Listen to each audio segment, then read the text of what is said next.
Welcome, low ego action heroes. This is Debbie Levitt from Delta CX, and we are a full service consultancy and agency doing CX and UX projects, training, and consulting. Check us out. The new site is at customercentricity.com, but you can also start at deltacx.com for more stuff about the show. I've kind of split things into different sites now. So, sure, go ahead and start at deltacx.com now that I'm finally cleaning up my world. Today is episode 182, and I'm going to be talking again about contracts. Now, again, I am not a lawyer, and this is not legal advice, but I am someone who is comfortable reading contracts and can usually make sense of what they're saying. We're going to take a look at two contracts that people sent in today, and we need to talk about why the language in them is a little bit tricky and why you might not want to sign these. Now, before we get started, and of course, if you're joining us, if you've got a contract handy that you want me to take a look at, hurry up and get it to me for the show because we're already live. But first, of course, let's thank, and I updated this today, everybody who is currently a supporter through the YouTube join button of the channel. Totally optional, but always appreciated. You're keeping me in streaming software and delicious chocolate chips, which I had many of today. So thank you, and hi to Ana Lucia. Okay, so remember, the number one thing that I want people to know about contracts is please get a lawyer. Please. My show is no replacement for a lawyer. Sending me a private message is no replacement for a lawyer. I'm always happy to take a look at a contract and give you my unprofessional opinion, my not a legal opinion. But ultimately, it's good for you. If you are getting contracts, it's good for you to have a relationship with a lawyer who understands your part of the world and what the laws are, because I can't possibly know that. I can only give you an interpretation of what I think the language in the contract is really saying. So remember, not a lawyer, and please get a lawyer. I know that they are often expensive, but it's often worth it. Some countries have access to some free legal help. Some other places have free legal help. Please use it.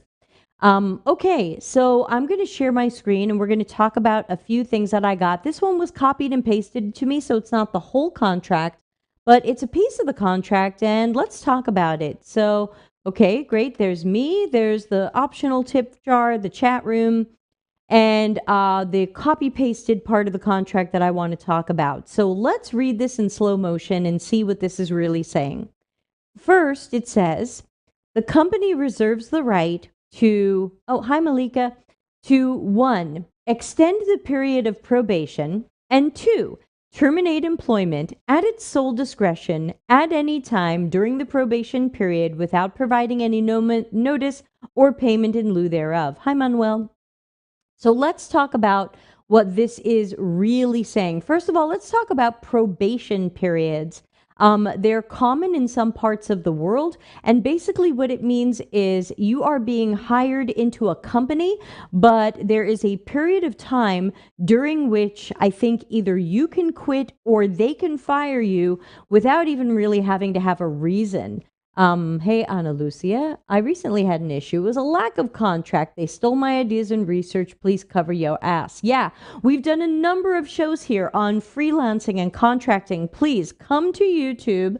Come to YouTube and subscribe, and come to YouTube and search Delta CX contracts, freelancing, freelance, all of the keywords. We've done a bunch of shows on this, and Ana Lucia is right. The first thing is have a contract. Never do anything on what we call a handshake agreement. Never do anything based on some emails you've sent. Make sure there's a real contract. That's episode 8 on this channel, I think.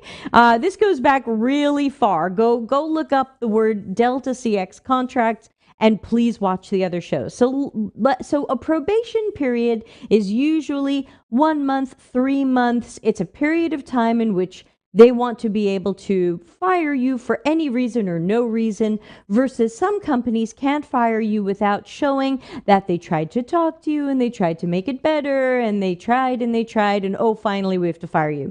So the probation period, and I've seen people fired the day before their probation period ended. So this can happen. Now, notice what this contract says. We can extend the period of probation.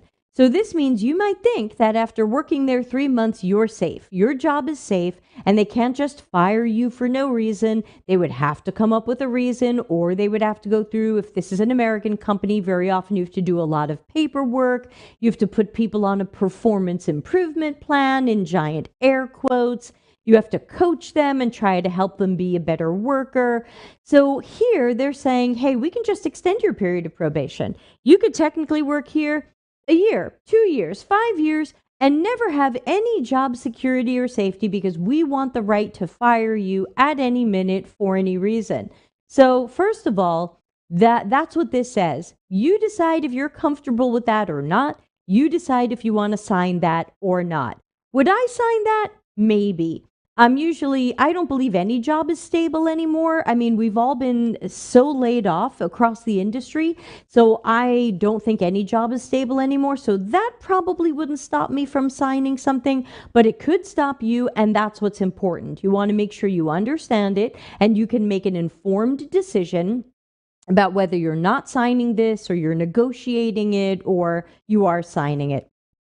Number 2, terminate employment at its sole discretion at any time during the probation period, which is usually the way it goes, without providing any notice or payment in lieu thereof. This is where I probably wouldn't sign it because I would have questions. And remember, it's okay to go back to a company and ask questions about the contract. If you don't have a lawyer, or even if you do, you might want to know what do they mean by that, because I understand that during a probation period, they can fire me at any moment at their sole discretion, which means they get to decide alone. They don't have to talk to me about it. Without providing any notice, I get that, or payment. Now, that's what I don't get. I would have some questions about this, and I might want this language changed because it sounds like you can fire me and not pay me. So I don't understand what in lieu thereof is, because usually in lieu means in place of something else. But I don't see what this is in place of. So I don't understand if this just gives them the right to fire me and not pay me. This would keep me from signing a contract, and I would ask for clarification. Hey, section 2 of number 1 sounds like you can fire me at any time and then not pay me. Can we please clarify that language so that it's clear that if you do terminate my employment, that I am paid up until the last day that I work? Like, let's make sure the contract clearly says that. So let's take a look at this number 2. This is this longer paragraph up on my screen.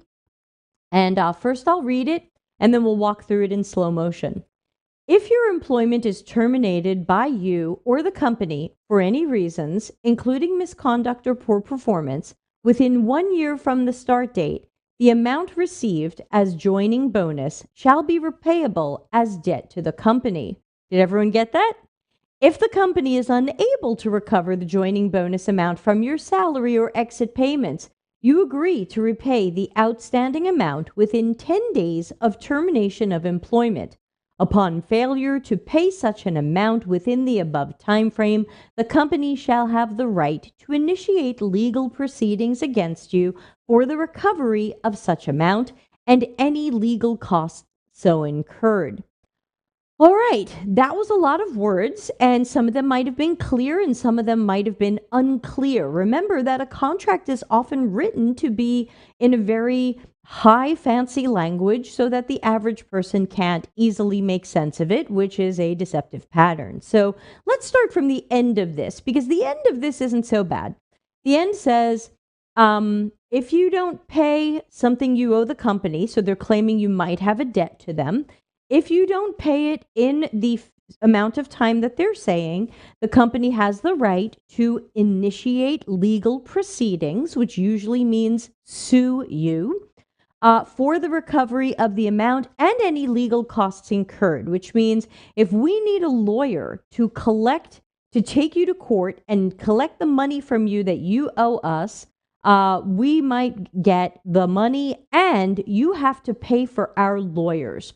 Now, that's pretty standard stuff in contracts. That's in my contract where I say if I can't collect money from you and I need to use a lawyer or the court system, you're going to pay for that too. So that part is standard language. I'm not that worried about that in here. If you have a debt to this company, you have to pay it or they might sue you. That makes sense. But let's look at the beginning of this number 2 because there's some really bad stuff going on here. This number 2 assumes that you have received a signing bonus to join the company. Now, this is something some companies do. They say your salary is $100,000 American dollars a year.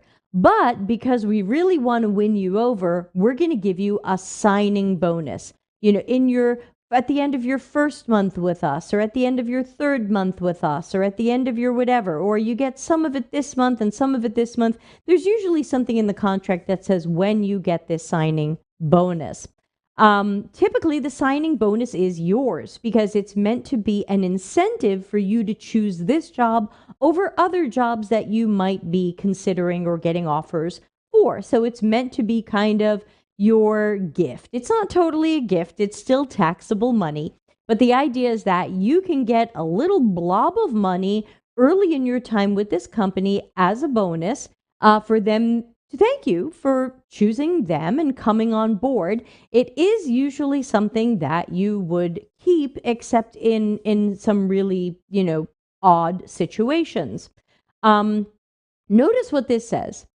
If the job is terminated by you or the company for any reasons. So basically, if you quit or we fire you for any reason within 1 year of your start date, so remember, that's a whole year, the amount received as a joining bonus shall be repayable as a debt to the company. So I don't know if this is standard for signing bonuses because I've never received a signing bonus. And that's okay. Some people do, some people don't. I've never received one. If you can get one, that's great. More money. But be careful of the language around this because hypothetically, these people could fire you on day 364 of your first year and say, remember that extra $5,000 we gave you back in month 3? Remember that extra $10,000 we gave you back in month 3? You owe that back to us. Pay it back. It's now your debt to us. Now, again, companies you might be wondering, is this even legal?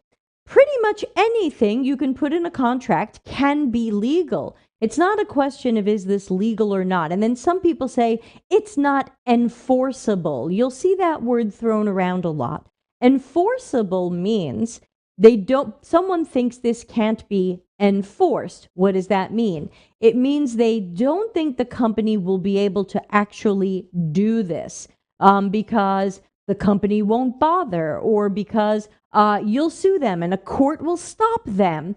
And so the idea of enforceable usually, but not always, means this ends up a fight between you and the company. You end up going to court and the court says, hey, this part of the contract is garbage. You can't do this to this person. I fined for the freelancer, the contractor. That's not guaranteed. I've seen people write things on LinkedIn where they say, oh, don't worry about that. That's not enforceable. And they're wrong. Remember, not a lawyer. I'm not a lawyer and neither are they. And I remind people, please stop giving other people bad legal advice on social media.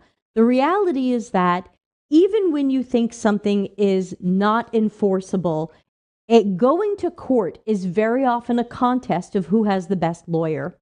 Whoever has the best lawyer wins, because unless something is truly, truly illegal for your region, and the judge will never let the company do this. The contract requires you to be a modern slave. That's probably not going to happen. A judge might step in on that. And why are you signing that contract?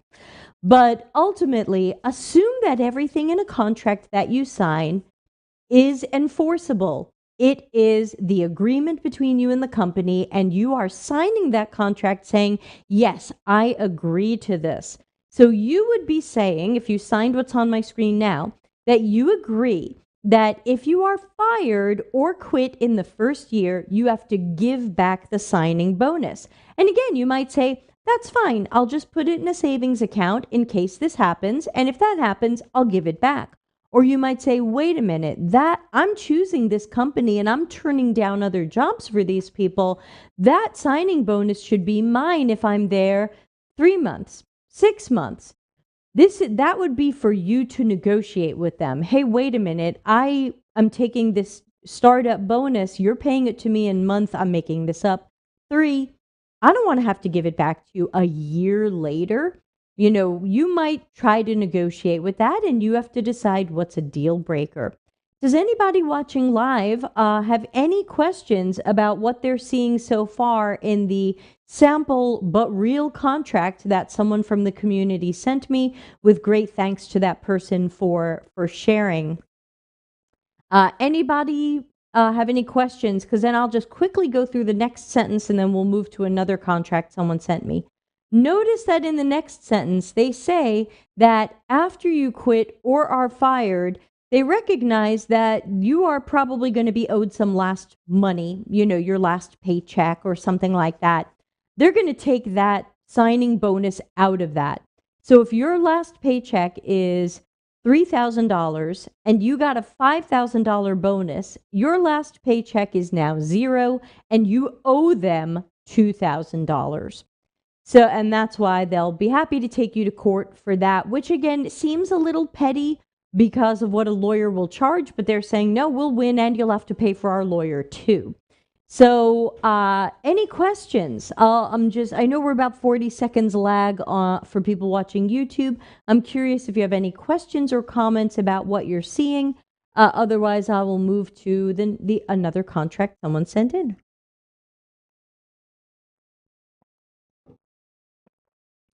All right, I'm going to move on, but if you have questions, please let me know. So someone sent me a pretty much the whole contract and just crossed out who it was between. So thank you very much to that community member for sharing this. And let's walk through this contract and see what we can learn from this. Okay, number 1, confidential information. And as I read this, go ahead and ask questions live or make some comments. If you're watching this video later, feel free to leave comments in the YouTube comments area. I always respond. Hi, Ian. Ana Lucia says, that joining bonus is probably something from the US. It's the first time I've heard about it. Yeah, I've heard about signing bonuses, but I've never been given one. So it might be an American thing. Confidential information is any other information disclosed to or by one party to the other, either directly or indirectly, in writing, orally, or by inspection of tangible or intangible objects, including, without limitation, documents, business plans, source code, software, documentation, financial analysis, marketing plans, customer names, customer list, customer data, and design. Confidential information may also include information disclosed to a party by third parties at the direction of a disclosing party. Confidential information shall not, however, include any information which the receiving party can establish. It's a little weird. Notwithstanding the above, the parties agree that information shall not be deemed confidential information, and the receiving party shall have no obligation to hold in confidence such information where such information, 1, is already known to the receiving party, having been disclosed to the receiving party by a third party, without such third party having an obligation of confidentiality to the disclosing party. 2, is or becomes publicly known through no wrongful act of the recipient, its employees, officers, directors, or agents. 3, is independently developed by the recipient without reference to any confidential information disclosed hereunder. Or 4, well, that's 5. 4 is missing. So I would probably be writing back to these people and saying 4 seems to be missing. Where did it go? Or can number 5 please say number 4, just so that we're not missing a number here. Or 5 is disclosed pursuant to the lawful requirement of a court or governmental agency or whereby required operation of law. Johnny says, I had joining red luck money from my last company. I think it depends on the company's culture. Yeah, red envelope money. Got it. Yeah, definitely different things. Now, again, best to talk to a lawyer. In this case, this confidential information section is not that bad. I would probably sign this once they fix the numbering. Otherwise, it seems like there's a missing number 4 here. It could just be a typo because this is a Roman numeral 5, the letter V. It should be IV for Roman numeral number 4. Otherwise, this is a pretty standard mutual confidentiality agreement. I like that it's mutual. It's anybody who tells the other person anything. So technically, they should be keeping your secrets and you should be keeping their secrets. I noticed it doesn't say when that expires. So if it doesn't say when it expires, they usually mean forever. So you have to be careful with some of these confidentiality agreements that are either not mutual, where it's just you keep their secrets and they don't keep your secrets, or they just seem to go on forever. And I do usually request some sort of number of years there. But again, I that probably wouldn't keep me from signing this once we fix the numbering. Let's look at number 2, non-use and non-disclosure. The receiving party, so again, a receiving party is just the person who is receiving information or hearing confidential information or seeing internal data or information.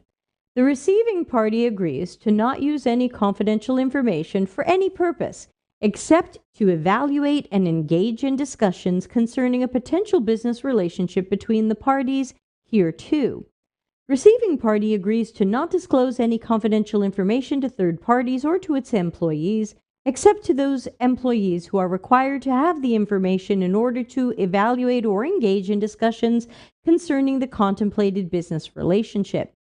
Oh God, Anthony C is here. It's perfect.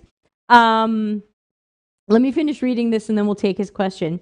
The receiving party shall not reverse engineer, disassemble, or decompile any prototype software or other tangible objects which embody the disclosing party's confidential information and which are provided to the receiving party hereunder, to the extent that the receiving party creates any additional documents, analysis, proposals, or code using the confidential information of the disclosing party, and receiving party agrees to return or destroy all such materials and artifacts to the disclosing party and may be used for their general business purposes without restriction or remuneration of any kind.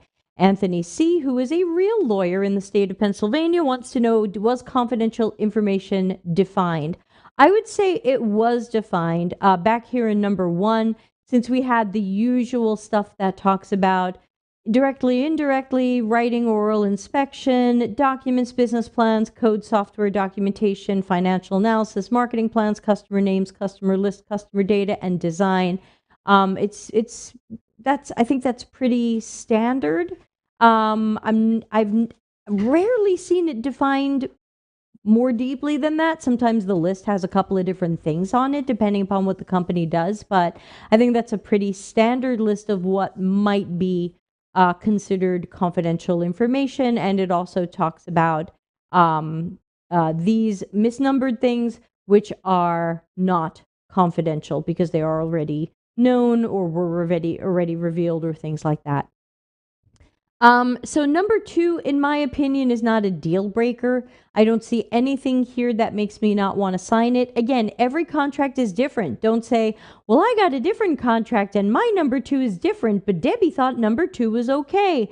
No, no, no. Critical thinking. And remember, talk to a lawyer. I'm looking at one contract from America, which is a region with which I'm familiar and contracts with which I'm comfortable. I can't speak to any particular non-use or non-disclosure clause or section that your contract might have. So remember, today we're just talking about examples. I'm still not a lawyer.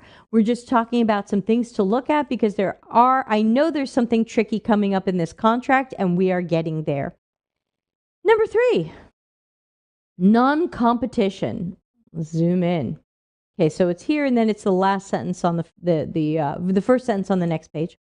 Non-competition. The receiving party shall not pursue any business model that is in direct competition to that of the disclosing party, nor support another such directly competing business. For this purpose, business model shall refer to that which is actively being pursued by the disclosing party at the time of disclosure. This non-compete shall remain in place for a period of 4 years, or as long as the disclosing party is actively engaged in said business. Does anybody other than Anthony know what that says? And again, if you can't make sense of that, don't worry about it. It was designed for you to not make sense of it, but it's a reminder of why you want to make sure you're working with a lawyer when you get a contract. An employment contract, a freelancing contract, a consulting contract, a boot camp contract. Always, always talk to lawyers. I am still not a lawyer. I'm not even working on being a lawyer. I am completely unqualified. I am just a person who enjoys contracts. Does anybody have a guess as to what number 3 really says? Who isn't Anthony, because Anthony is a fully qualified lawyer.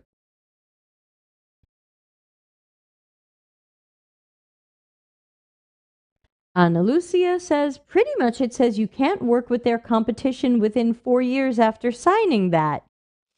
Maybe.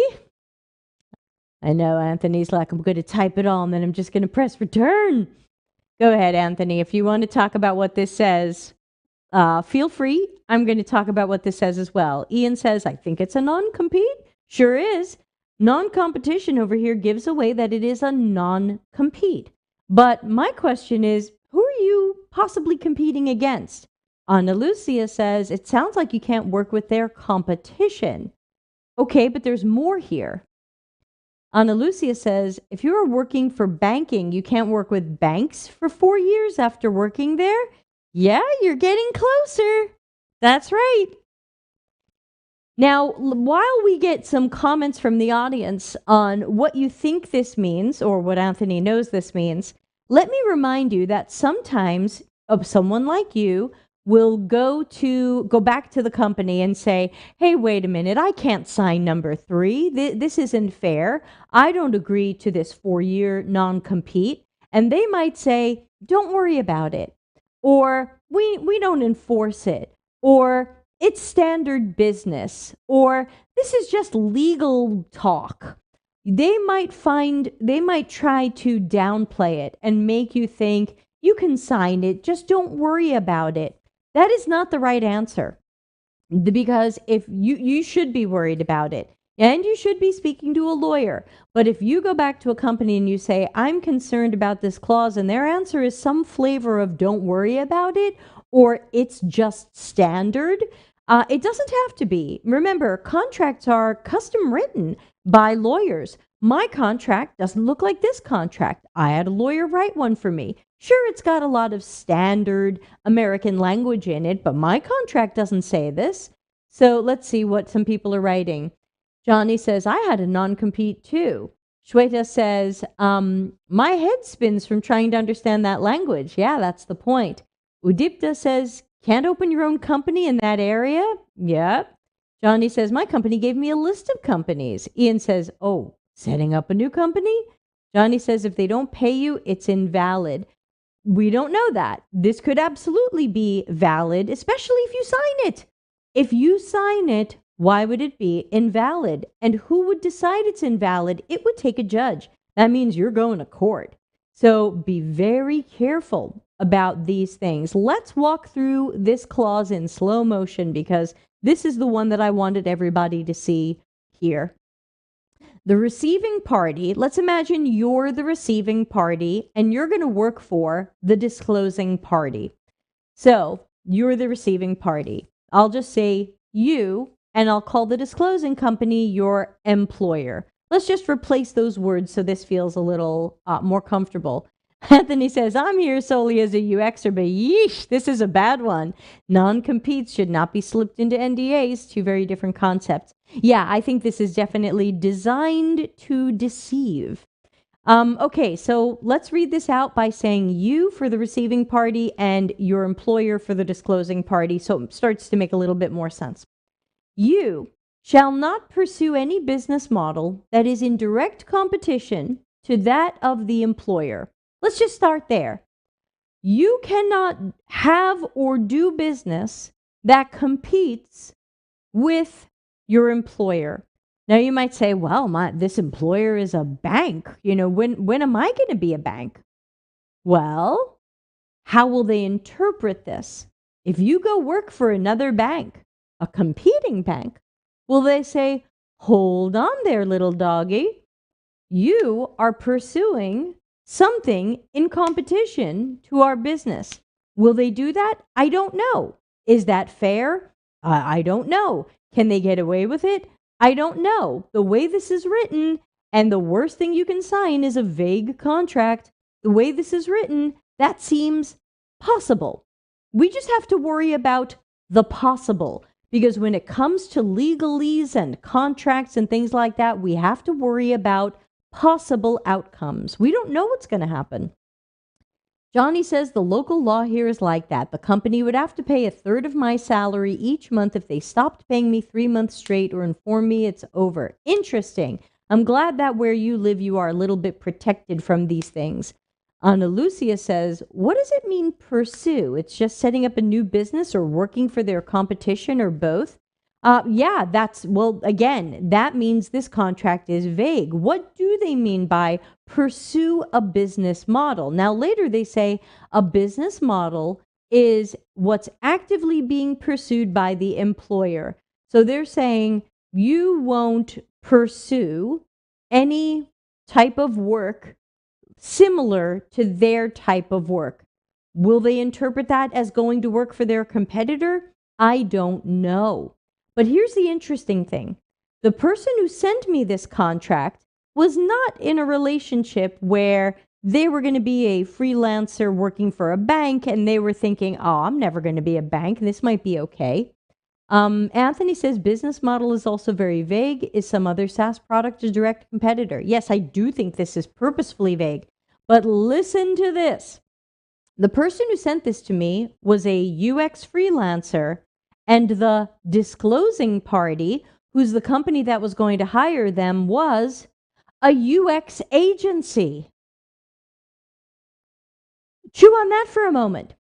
That would mean, hypothetically, possible outcomes. If this person signed this contract, they would be agreeing to not do UX work for 4 years because they have the same business model. They both do UX work. If you are freelancing if you are a UX person freelancing for a UX consultancy, agency, marketing agency that does UX work, you cannot sign something that looks like this that says you can't do the type of business we do for any amount of time.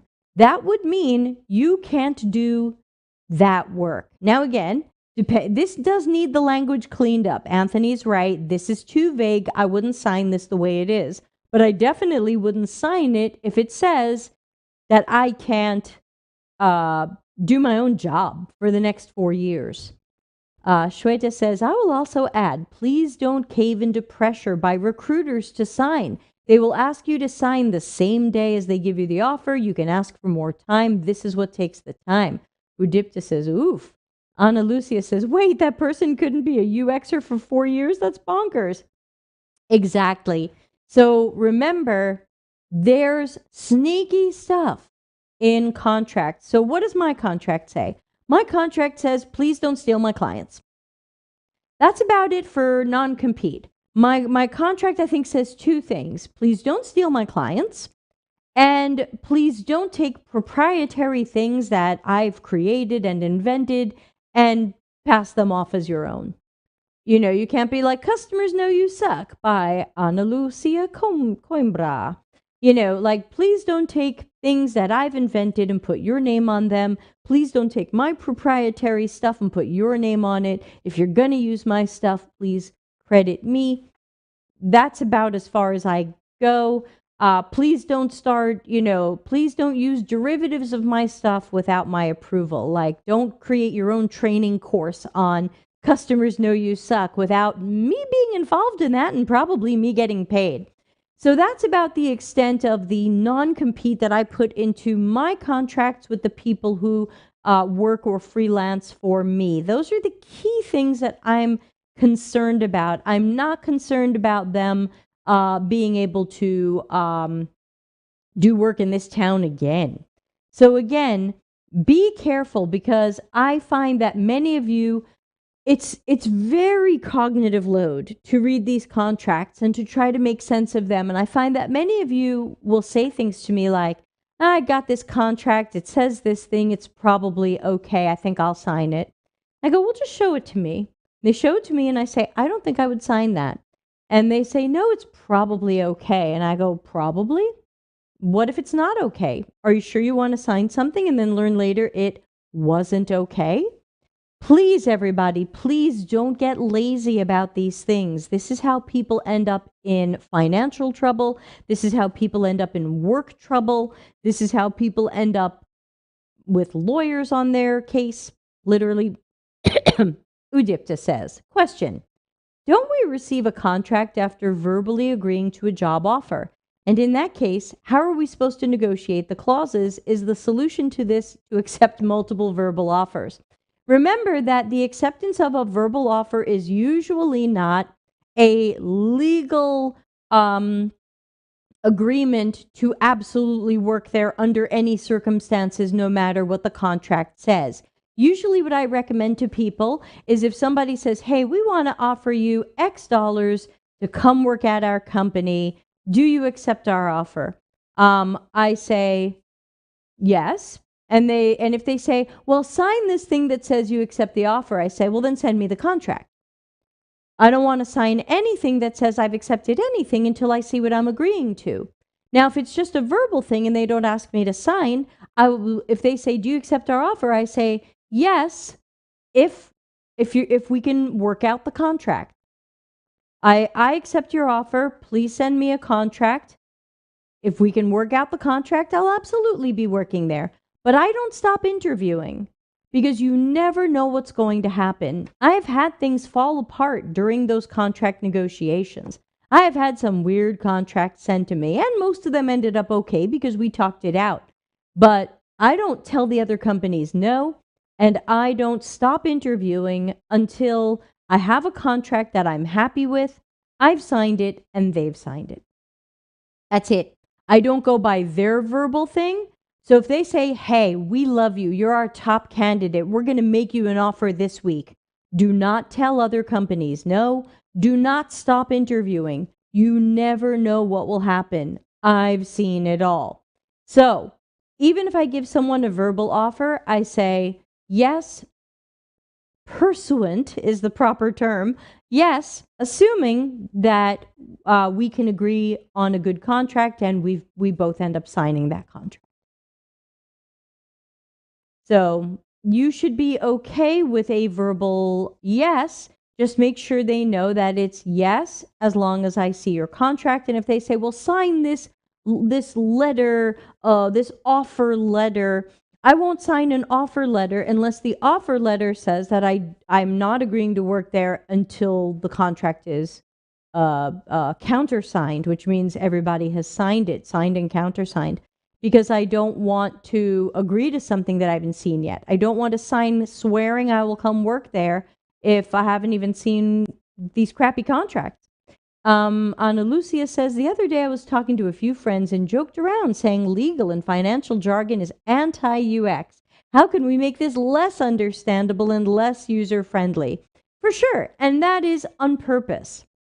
The rest of this contract wasn't that bad. I don't think it would have been a problem.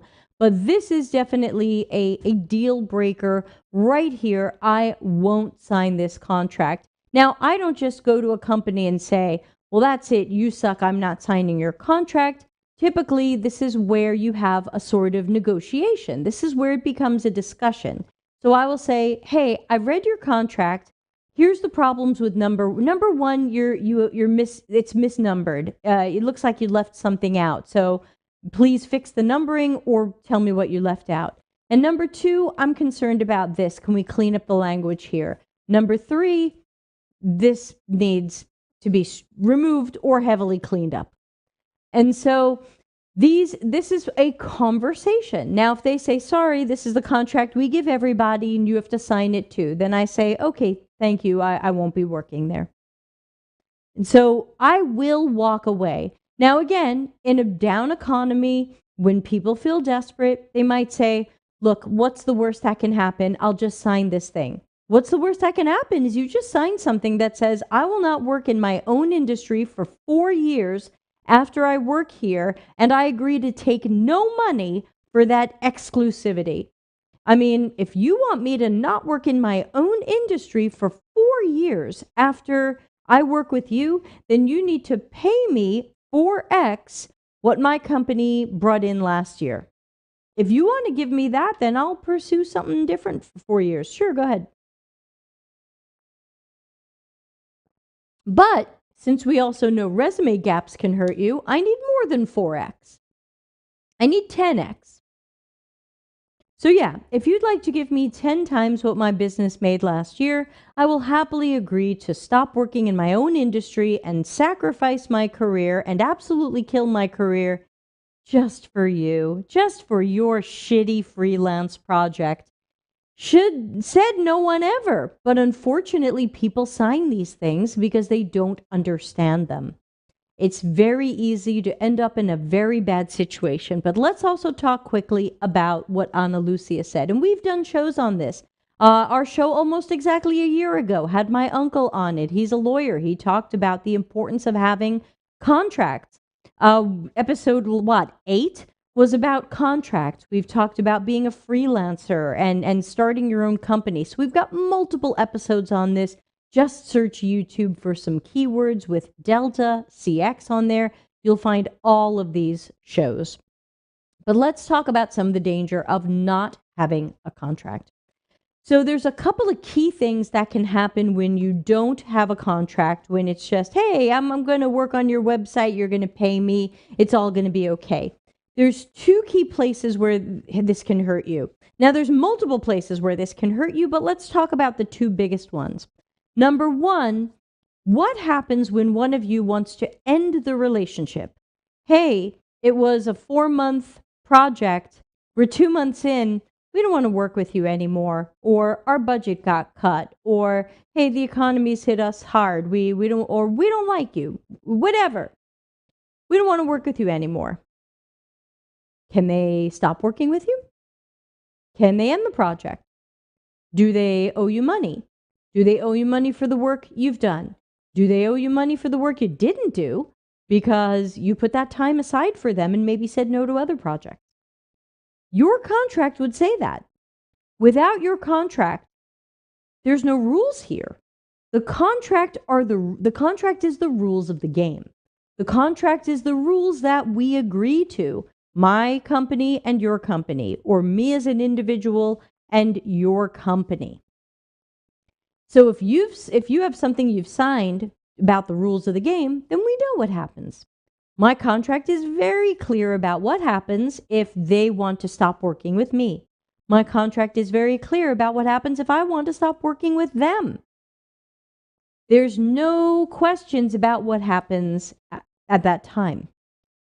Number 2, payments and money. Somebody owes you $5,000. You send them an invoice. When do they have to pay you? Okay, you wrote 30 days on the invoice. Do they have to pay you in 30 days? What happens if they don't pay you in 30 days? You might want to charge interest, but they didn't sign a contract that says if they're late, they can get charged interest. You can't just surprise them with that. They didn't agree to it.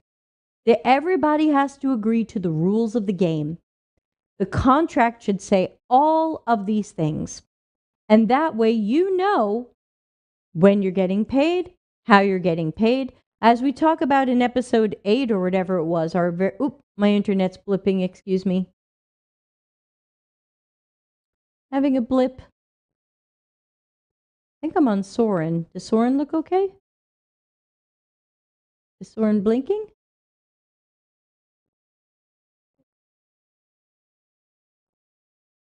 Okay. It's green. Okay, so hopefully I'll stop blipping shortly. Sorry to everybody. Can you hear me okay? Let me know in the chat. Ana Lucia says, in my case, it was a business angel. I found out last week and it pretty much destroyed me. I showed him my mock ups, research, business model, everything. He didn't want to invest. He said a bunch of excuses, and now he launched software based on my ideas and research. He didn't exactly steal my designs. Now I'm wondering if his excuses were legitimate or not. Right. So, especially if you're going to share business stuff, Ana Lucia says, not having an NDA set me up, unfortunately. That's right. So ultimately, you would need, in that case, you didn't do business with each other, so you don't need a contract that says we're doing business with each other, but you would need the NDA that says, I'm going to show you business ideas, business plans, business designs, research, whatever it is, and I own these. These are mine. And by showing them to you, they are not yours. I'm not sharing them with you. I'm not selling them to you. I'm not giving them to you. These are the rights to these ideas are not being given or assigned to you in any way. And then if that person wants to invest or buy it, they would have to. But of course, they would have to sign something that says they're buying it and what they're paying for it. My contract says, we're making a bunch of stuff for you. We're doing research, we're doing design, we're doing all kinds of things. If you don't pay us, we own all of it, and you can't use it.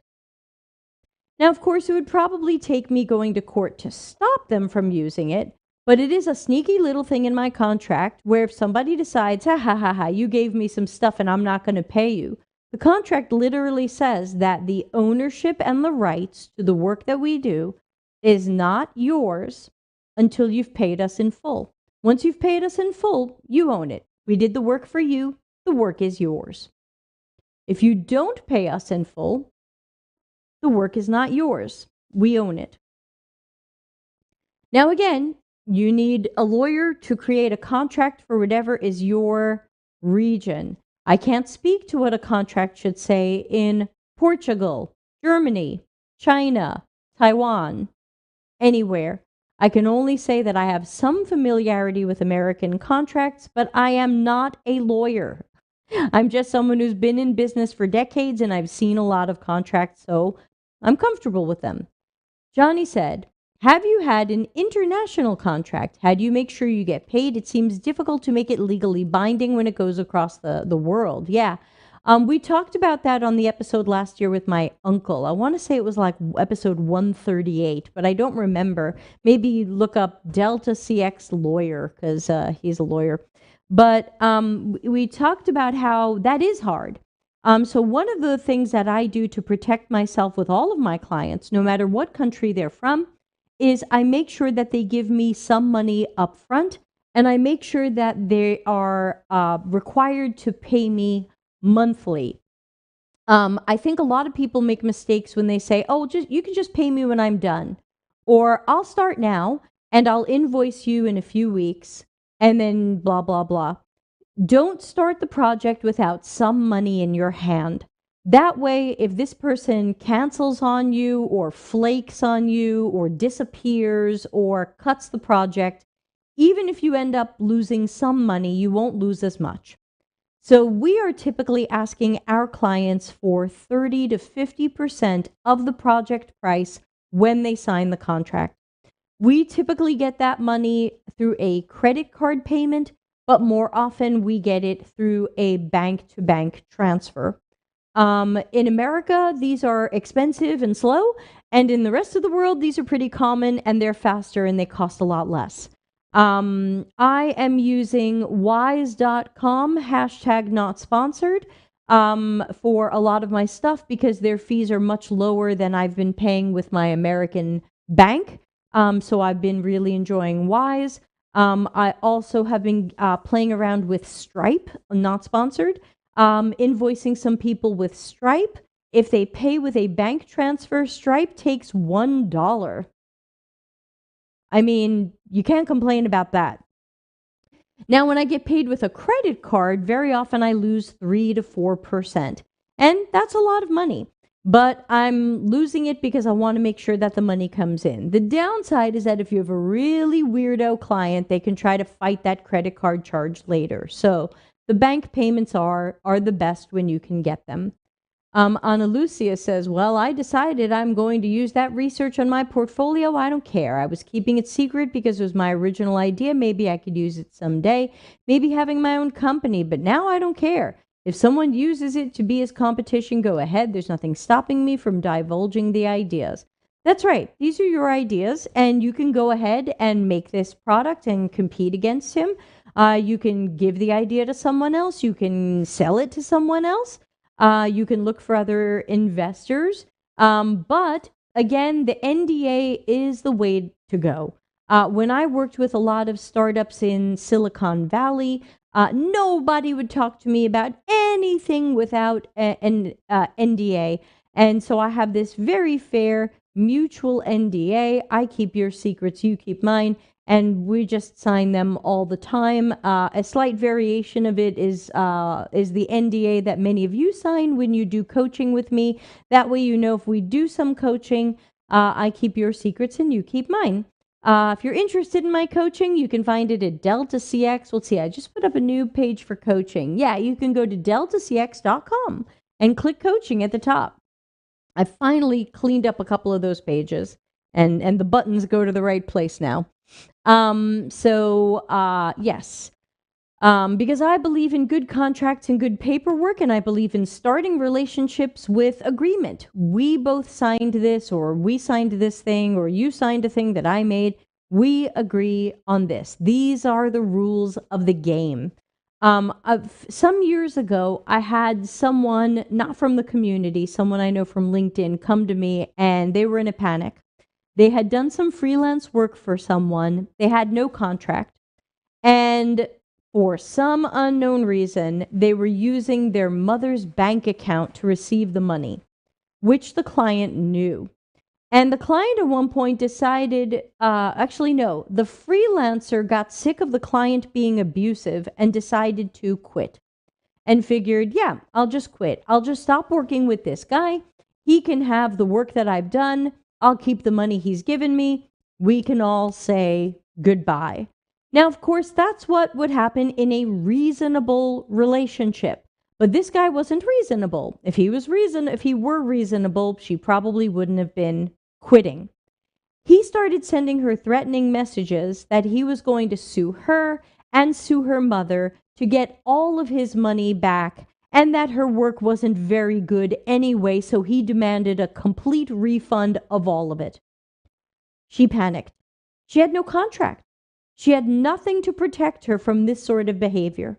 She had nothing that said, if I delivered the work to you and you accept that work is done and you have to pay for it and I get to keep that money. These things seem so simple, but when you don't have that contract, anything can happen. Or if you have a contract and it doesn't say what happens in this scenario, then you don't have a good enough contract.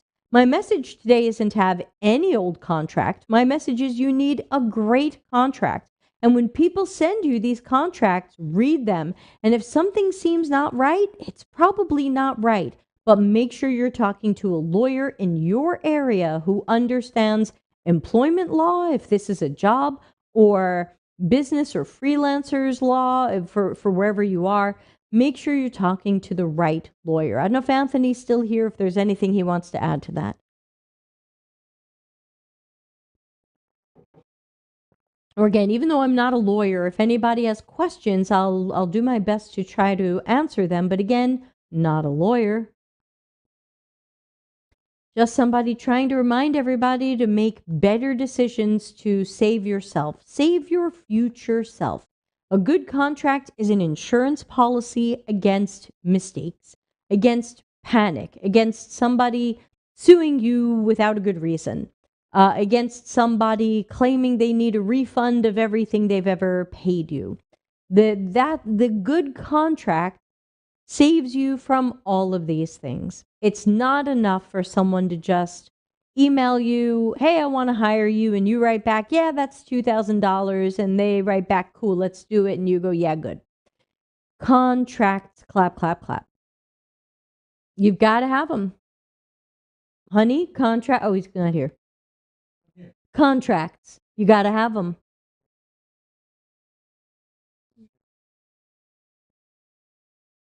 You're on the live show and you're in big trouble. Anthony, you can't be taking notes from you. You're a lawyer.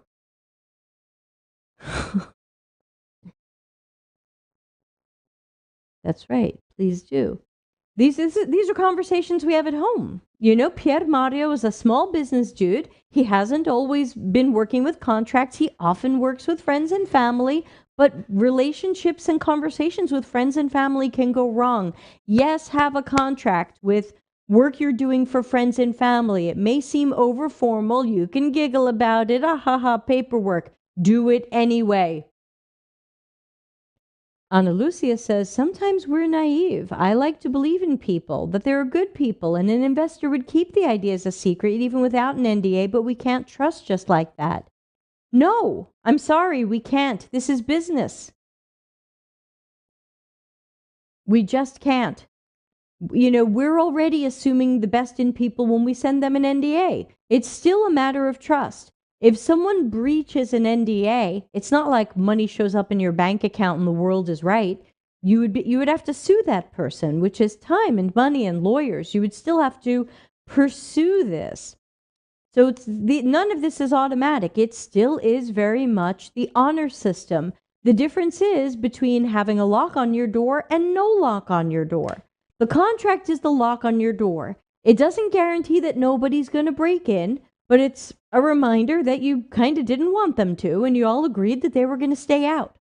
So, no, we can't just trust that people are going to keep our ideas a secret. Who the hell are they? They might be pretending to be an investor. How do we even know they're an investor? And if they are an investor, maybe they've done this before. So, yeah, you don't have to give anybody your ideas. They would have to sign an NDA, but then if you see them using the ideas, you have to get a lawyer involved, because if that's how dirty that person is, they're not going to stop doing it just because you say, hey, wait a minute, that was my idea. Another thing, record these calls. Insist on recording the call. Insist on recording the meeting if it's in person. Now you have a record of the day that you showed these ideas to this person. Hi, thanks for coming to my meeting. It's April 3rd, 2023, and I'm telling you these ideas for the first time. Isn't that true? Person says yes. Great. Oh, Dipta says, thanks for shedding light on this topic. Yeah, we're going to keep doing it and keep doing it. We keep doing these shows because people keep making these mistakes, and that's what they are. Claire says, do you have template NDAs for freelancers and companies? There are template NDAs out there, but again, this is not a time to work from templates. I don't love templates to begin with. You do not want to put this onto a template. This could be wrong. You could pick an Arizona template for New York and you get in trouble. You could pick a London template for Hong Kong, you're in trouble. Just because you find a template online or I give you one doesn't mean it says the right thing for your state or region or county or country, whatever it might be. This is not the time to just pick a template and hope it says good things. Because if you get a template and you read it, will you understand it? Will you know if it protects you? Will you know if it's missing something? A good business lawyer will. Johnny says, I literally got my first lesson when I was a sophomore. I got lower paid than promised and I didn't sign a contract. That's another good point. If someone says, hey, I want to hire you to do this freelance job, and you go, great, that'll be $2,000, and they go, okay, and then everybody says yes, and you do the work, and they go, I don't think that's really worth $2,000. You know, maybe I should have had my cousin do it. I think it's only worth $1,000. I'll give you $1,000. What do you have that says, no, you're supposed to get $2,000? The contract. The contract is not a time to use templates. The contract is not a time to use chatbots and ChatGPT. The contract, the NDA, these are times to use lawyers. If you can't read these documents and understand them and see the tricks and see where they're vague, like I'm saying it's vague and Anthony's saying it's vague. If you don't see those things, that's okay. Contracts were designed for you to not see that. But that means you need a lawyer. But Deb, lawyers are expensive. Which is more expensive? Having some guy threaten to sue you and your mother if you don't give back every dollar he's ever paid you? Or X $100 to a lawyer? I'm going with the lawyer. Yeah, Johnny says better call Debbie. But Debbie's not a lawyer. See the screen, not a lawyer. Anthony says consider looking for local volunteer lawyer groups. They will likely start with a proven contract that's been used by their firm or agency, and they can customize according to your specific need. Yeah, Anthony brings up a good point there. When I hired a lawyer to write my contract, they didn't start from a blank page. They started with a very standard, at the time, New York business contract. And then I said, hey, I do these types of jobs. Let's make sure it says this. And hey, I might get fired in the middle of a project. Let's make sure I can keep the money without having to give any money back. Okay, no right to a refund. And hey, they might want to fire me in the middle of a project because sometimes budgets get cut. Let's make sure it says that if the project ends early, I get to keep the money I have and I get to invoice and be paid for the work I've done up to that point. Okay, we'll put that in. I can't tell you how important this is. I'll tell you this. My contract was written in 1995, and I've never gone to court. I've never had to go to court. My contract is very clear. The rare times that someone has tried to mess with me, I've said, but you signed the thing that said the thing. Do you really want to be taken to court over this? And then things magically happen. Malika says, thanks for this. Reassure me it's not too much or to overreact to record the meeting when presenting design. Record meetings. Record meetings. And you can make up any reason to record a meeting. Hey, I'd like to record this meeting with you because there might be some things that you say that I just missed that I want to make sure I can get later because, sometimes I just can't take notes fast enough while we're having these meetings. Is it okay if I record it? Everybody should say yes. This recording is not going up on the web. It's not going on YouTube. It's not for sale. Hey, this recording is just for my records, just to make sure I've understood everything you've said, and just to listen back in case I feel like I've missed something. Can we record it? Ana Lucia says, I've read a few templates provided by ethics commissions from universities from my country before writing my NDA and my informed consent. It's standard and covers me and my users and interviewees. Get consent to record a meeting. Yes. So again, just because you've got the NDA, unless you have a background as a lawyer, and some of you have told me you do, some people from the community are transitioning from being lawyers. I trust you. If you are not a lawyer, please make sure a lawyer has seen it. Even if you are grabbing things from universities or grabbing things from other sources, that doesn't mean they were well written. That doesn't mean a lawyer was involved. That doesn't mean a good lawyer was involved. Believe me, I've seen it all. Let's talk about the contract I got in 1998, where the company didn't even know what a website was, and they just took a standard vendor contract and did a find and replace for the word website, and I literally got a contract from an extremely famous pharmaceutical company that said it would be my fault if someone trips and falls over the website. Yeah, Anthony says get consent to record the meeting. Yes. Usually what I do is I press record and I say, I'm just checking that I have everybody's consent to record this meeting. And some people nod and some people say yes. But if you don't press record, you don't have the consent. I can't tell you how surprised I am at the people who ask for the consent and then press record. You can't prove that they gave their consent unless they signed something ahead of time. Maybe your contract says, I consent in advance that all of our meetings will be recorded. Hey, I think I'll write that down. I think I'll add that to my contract. Add consent to record meetings to contract. I love that. I learned something today.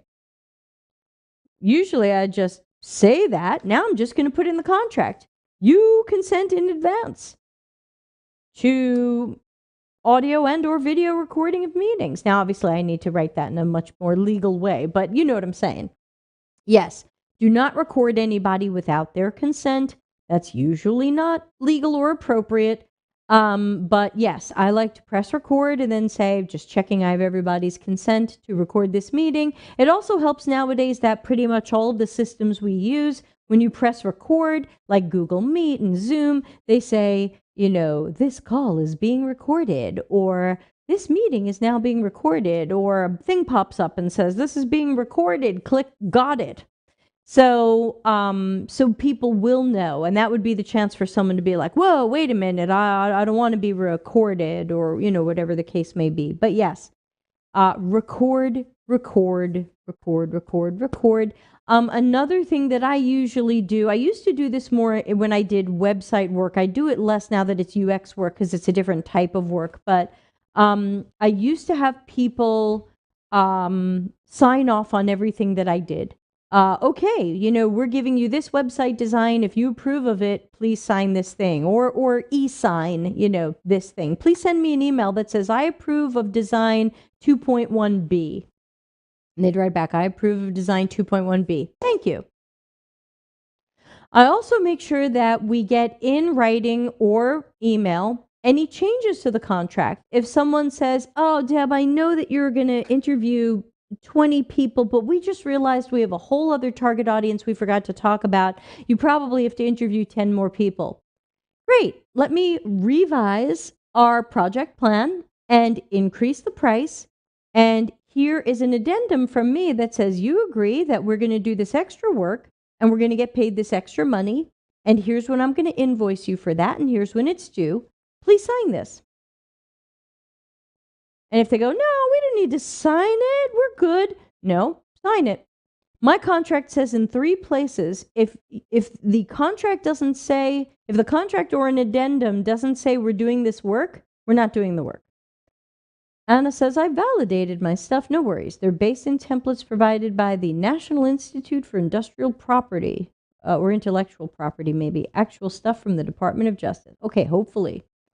Yeah, so I know we've run late today. I thought it was going to be a short session. It ran long, but thank you to everybody who has been a part of it. But again, contracts, and don't be afraid to ask people to have a contract, sign a contract, have your own contract ready if the other person doesn't have a contract. Contracts. Remember, I paid my lawyer in 1995. And I updated my contract some years ago when Arizona changed their laws about who's a contractor. So that's my contract to my contractors. But as for my contract with my clients, I've updated it a little bit over time as I've changed the way I've taken payments and changed the way I've structured payments. And I always make sure the scope of work is at the end, things like that. But there's a lot about the contract that's quite similar from 1995. It hasn't changed that much. At its core, it was a good contract that I wrote to be fair. I can dump you, you can dump me. Here's how it goes. Other than that, you're going to pay me, or I'm going to take you to court in the following county. See you there, etc. So it's just about having a good contract. And I paid my lawyer in 1995, and I didn't pay them again. Now, again, contracts and things can change. I'm comfortable writing some of my own stuff. I come from a family of lawyers. You should not write your own contracts. You should not update your own contracts. If someone says, hey, can you make this say this instead of this? You bring your lawyer back in. Again, do not play junior lawyer patrol. This is not going to end well. Critical thinking. Possible outcomes. Not good. All right. Let's get out of here. But first, let me tell you what's coming up on the show. Tomorrow is Office Hours Ask Me Anything with just me. Our guest had to reschedule. Wednesday is Book Club. I think we're just about done with the book. Is this the last one? No, April 12 is the last one. So we've got 2 more book club meetings. Thursday is our live community networking, which everyone's invited to. It's totally free. It's at the usual time, and it's in Remo. So check the Google Calendar at deltacx.com/links for how to join the fun networking Thursday adventure. And Friday is going to be my special stream of my new conference presentation, which I've done at 2 conferences so far, called Don't Democratize UX Research and a Governance Model for Those Stuck Doing It. So there you go. Anna says, how do you deal with GDPR stuff? Basically, legally, we try to keep everything confidential, and we try to keep control over all of the data. I try to clear off some of my cloud storage every quarter or so that things aren't hanging out there. We try to use reputable companies where we store things like Dropbox and Google. And if somebody asks for their stuff to be cleared off, it will be. I've only had one GDPR request in my entire life, and it was from the person on Reddit who hates me. They bought my book and then complained about my book, and then wanted to make a GDPR claim that I must remove them from my sales database. So we did. And in fact, we'd set up the website was set up to accept GDPR requests. So all we had to do was to flag that person as a GDPR request, and they got completely deleted from the system. And then they complained that they didn't get an email that they were deleted. And I was like, you were deleted. We no longer have your email. This is your confirmation.